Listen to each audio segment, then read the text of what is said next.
Nobody saw COVID-19 coming. Ethan surely didn't see it coming.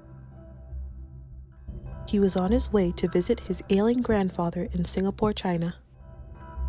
This conversation explores the story behind the book baby that was born due to an unexpected real-life plot twist. The existing pandemic. As a journalist, as a writer, what is your relationship with words? I think writing for me is cathartic, and I think one of the reasons that I wrote this book, and aside from it being a suggestion from my agent, was that I find writing therapeutic, and I totally did not expect to get caught in the COVID-19 lockdown like I did, and it was definitely a lot to go through. And I feel writing about it in the book, it helped me deal with that, because I don't know if you watch Harry Potter.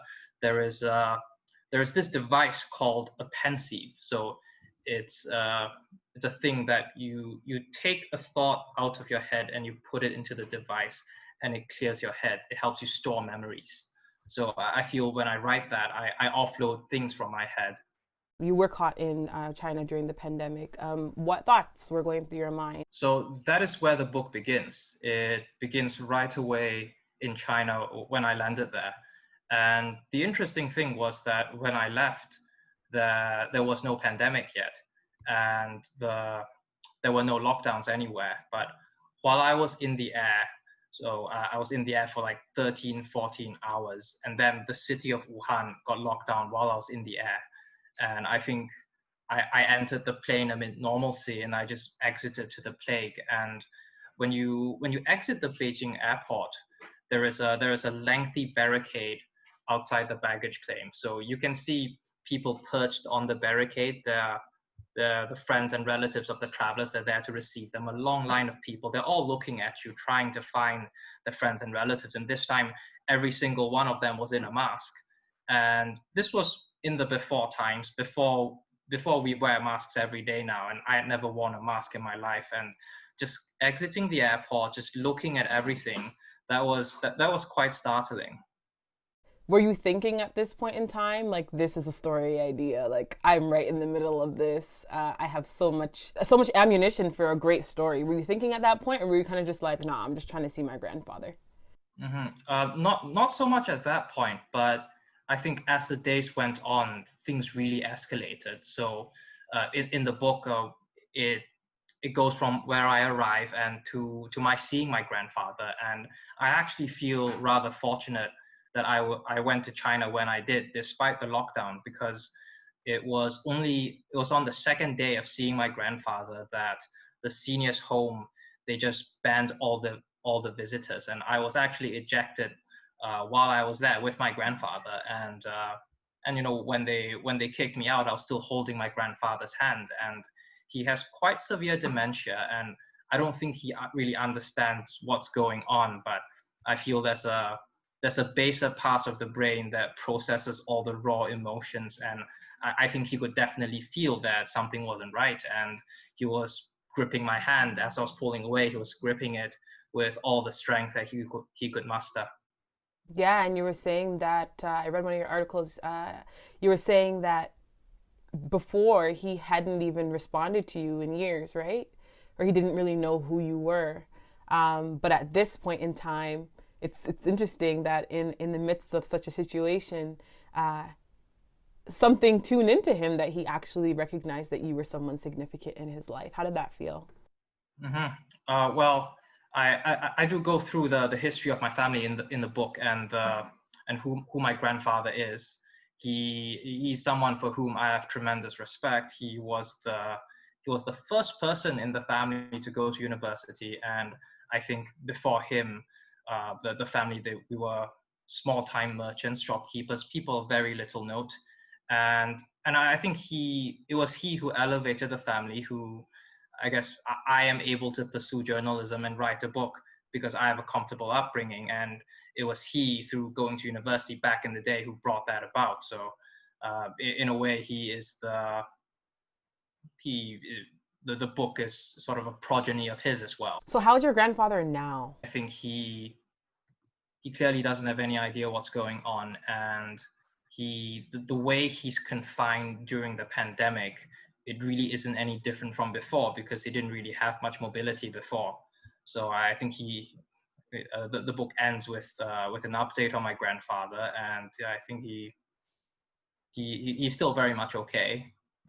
We did feel that there was a time when we thought, in the book I write, my father told me to pack a dark suit. We thought he couldn't make it, but somehow he always surprises us. Wow. That's amazing. I'm so happy to hear that your grandfather is still well. Can you talk about, you talked about like the societal impacts, that's like a part of the book, and the societal impacts that COVID-19 has brought about. What are some of those impacts that you had mentioned, and how does this have effect on people? Mm-hmm.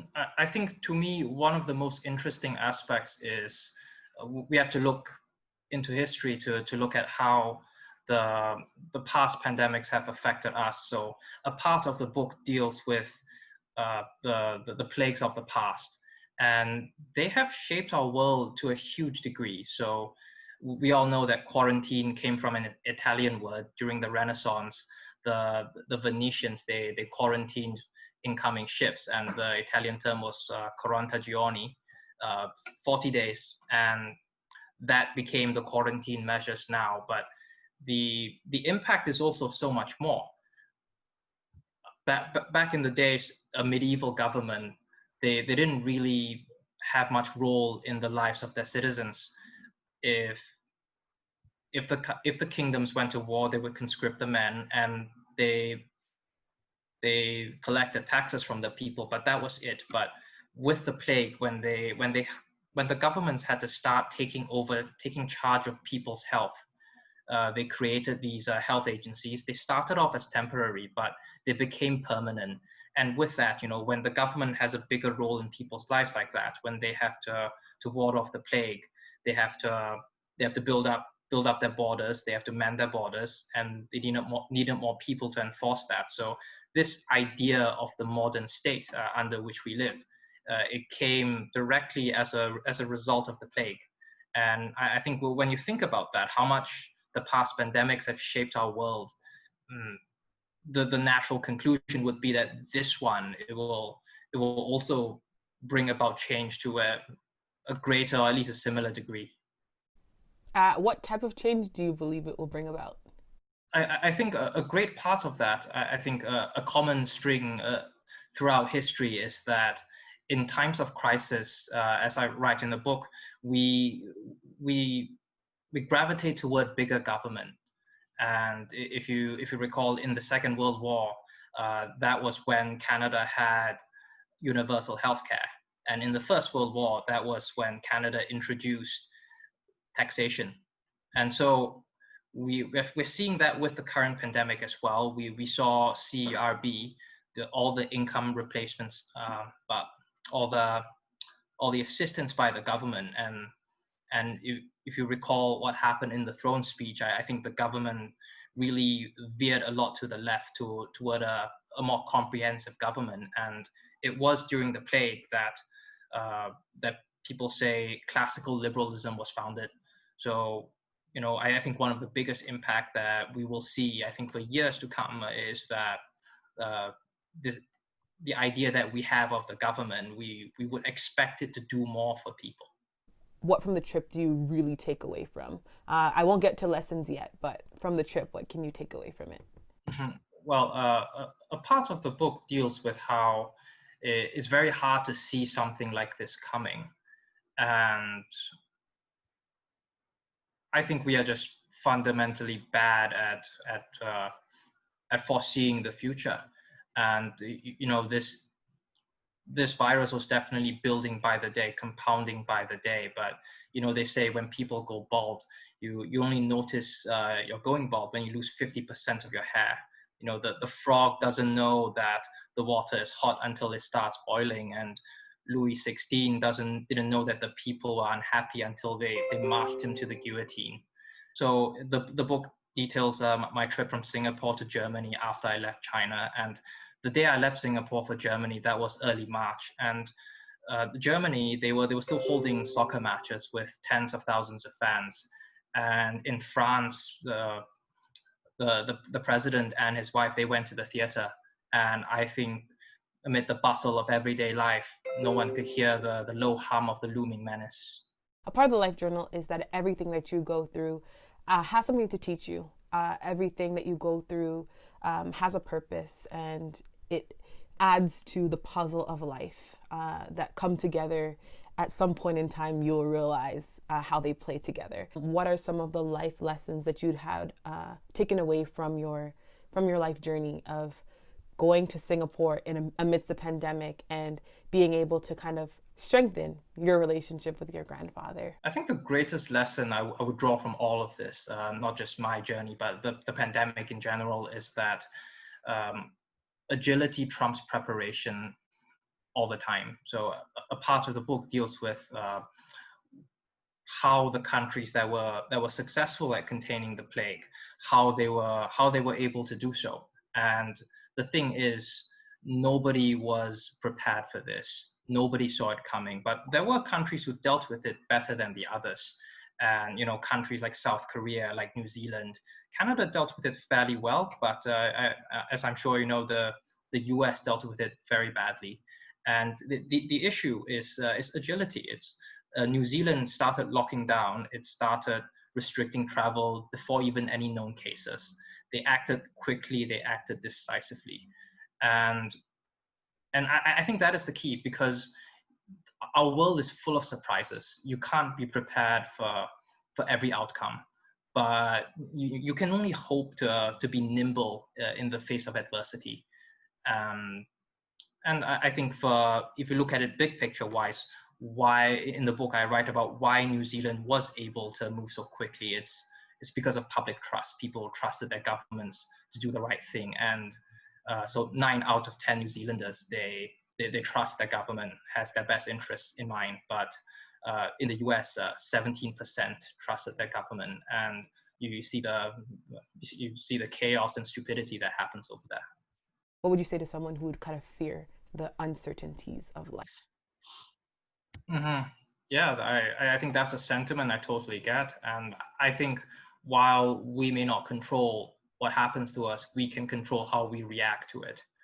And I think this goes back to what I said just now about how agility trumps preparation all the time. And I think accepting that we are painfully insignificant in this universe. So in the book, I quote Nassim Nicholas Taleb, who wrote the book The Black Swan, and in it he writes that imagine that you're a turkey. The turkey gets fed every day by the human, and it thinks everything is all right. But then the day before Thanksgiving, it gets killed, and nothing a turkey ever learns in its life, no amount of cunning or diligence on the part of the bird, will ever prepare it for that day. And the lesson is, I think, set against the ceaseless cruelty of the cosmos, we are just turkeys. There is a great vastness of what we don't know, and our resources, our energy, our knowledge, I think it's painfully limited. And I think accepting that, it lets you focus your energy in the right direction, and that is to build up your nimbleness, your ability to react when things happen. And as you see with the countries that dealt with the pandemic well, I think that is the one quality that will help you thrive in the face of adversity. So you've covered the COVID aspect of the life lesson. What about a life lesson that can kind of speak to family and legacy and relationship? Do you have any life lessons for that aspect?